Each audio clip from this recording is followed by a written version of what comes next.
भगवान शंकर पर चढ़ा हुआ जल, शिवजी पर समर्पित किया हुआ जल, थोड़ा सा जल उसमें से बचा हुआ शिव मंदिर से लाया हुआ कुंदकेश्वर महादेव के नाम का जल पीपल के वृक्ष के नीचे चढ़ा देने पर किसी भी ग्रह, चाहे शनि बेकार चल रहा हो, चाहे राहु बेकार चल रहा हो, चाहे केतु बेकार चल रहा हो, चाहे बुध हो, चाहे बृहस्पति हो, कोई भी ग्रह, नवग्रह में से कोई भी ग्रह अगर आपका बेकार चल रहा है, आपने शिव मंदिर में गए, शंकर जी पे चढ़ा हुआ, शंकर जी पे जल समर्पित करा, उसी कलश में थोड़ा सा जल बचा लीजिए और वो जल लाकर अगर आपने पीपल के दे दिया है कुंदकेश्वर महादेव के नाम से, ग्रह अपने आप अनुकूल होने लगे। ये दो जगह पर काम करता है, ध्यान दीजिएगा जरा। कुंदकेश्वर का नाम दो जगह काम करता है, एक औषधि के लिए, एक क्रोध के लिए। घर में ऐसा लग रहा है कि परिवार टूट रहा है, माता और बच्चों की नहीं बन रही, सास बहू की नहीं बन रही, भाई भाई की नहीं बन रही, कुटुंब कबीले में नहीं बन रही, उसकी जगह पर भी कुंदकेश्वर का जल काम आता है। पर कुंदकेश्वर का जल वहां पर कैसे काम आता है?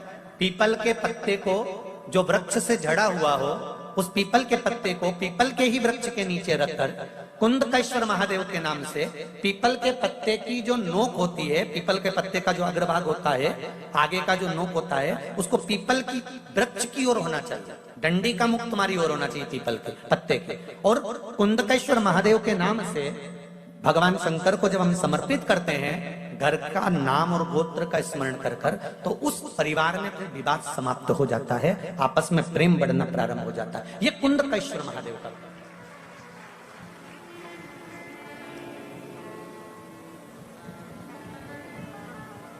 शिव भक्ति की ओर अग्रसर महाराज।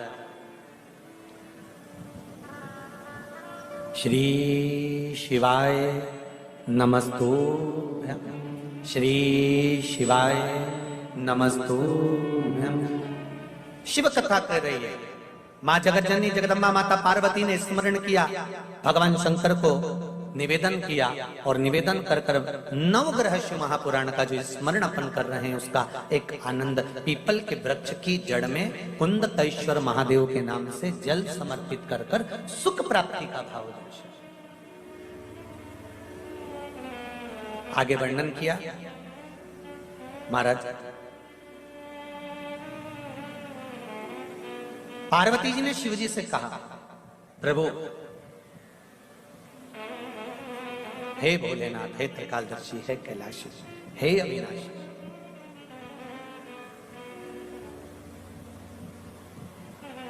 आज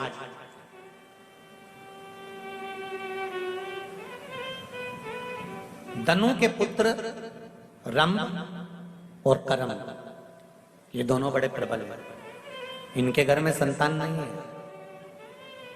दोनों ने तप साधना पानी में जाकर करी, जल में बैठकर तप साधना करी। मगर आया, करम्ब को खा गया। रंब को लगा कि मेरे भाई को मगर खा गया, अब मुझे यहाँ बैठकर तप नहीं करना है, तो भूमि पर बैठा, चारों तरफ से अग्नि लगाई, बीच में बैठकर तप करने लगा। भगवान ब्रह्मदेव ने कहा, मांगो तुम्हें क्या चाहिए? महाराज वर दीजिए कि मेरे घर में संतान नहीं, पुत्र नहीं, तो मुझे पुत्र प्राप्ति हो। भगवान ब्रह्मा जी ने वर दे दिया, तुम तपस्या कर कर उठकर जब जाओगे, जाते समय जिसको प्रेम से देख लोगे उसी से तुम्हारा पुत्र प्राप्त होगा। रंब उठकर जब जाने लगा, जाते समय एक महिष, एक भैंस निकल कर जा रही थी और रंब ने उस महिष को प्रेम से देख लिया। उस भैंस को, उस महिष को प्रेम से देखा तो महिष का गर्भ ठहर गया।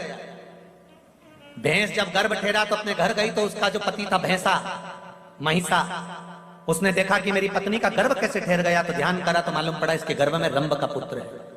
इसको क्रोध आया, महिषा दौड़ कर गया भैंसा और उसने जाकर रंब को मार दिया। रंब मरा, नगर के लोगों ने उसका अंतिम संस्कार करा। तो भैंस को लगा, महिष को लगा कि इसका पुत्र मेरे गर्भ में है, मैं इसकी पत्नी कहलाऊंगी, क्यों ना इसके साथ सती हो जाऊं। और महिष जलती हुई चिता में कूद गई। जैसे ही जलती हुई चिता में महिष कूदी, कूदते से ही उस भैंस का एक पुत्र उत्पन्न हो गया। धधकती हुई चिता की अग्नि में से बाहर निकला, उसका नाम महिषासुर हो गया। महिषासुर ने ब्रह्मा जी का वर प्राप्त करा कि मुझे वर दो, मैं किसी के हाथ से ना मरूं। ब्रह्मा जी ने कहा ऐसा नहीं हो सकता, मरना तो पड़ेगा, तो अगर वर दीजिए, अगर मरूं तो किसी स्त्री के हाथ से मरूं। तथास्तु कह दिया। महिषासुर ने चारों तरफ हाहाकार मचा दिया, कोई उसको मारने वाला नहीं था। तब देव अधिदेव महादेव के पास में जाकर निवेदन करा, आप कुछ करिए और इस महिषासुर को मार दीजिए। शिवजी ने कहा कि महिषासुर को तो स्त्री मारेगी, लक्ष्मी जी से जाकर कह दो लक्ष्मी जी मार दे। भगवान विष्णु ने कहा लक्ष्मी जी नहीं मार सकते। क्यों? क्योंकि लक्ष्मी जी में इतना बल नहीं कि वो महिषासुर को मार सके। क्यों? क्योंकि लक्ष्मी जी में जो बल था, माता लक्ष्मी ने अपने पति को श्राप देकर उस बल से मुक्त हो चुकी है। बल से मुक्त?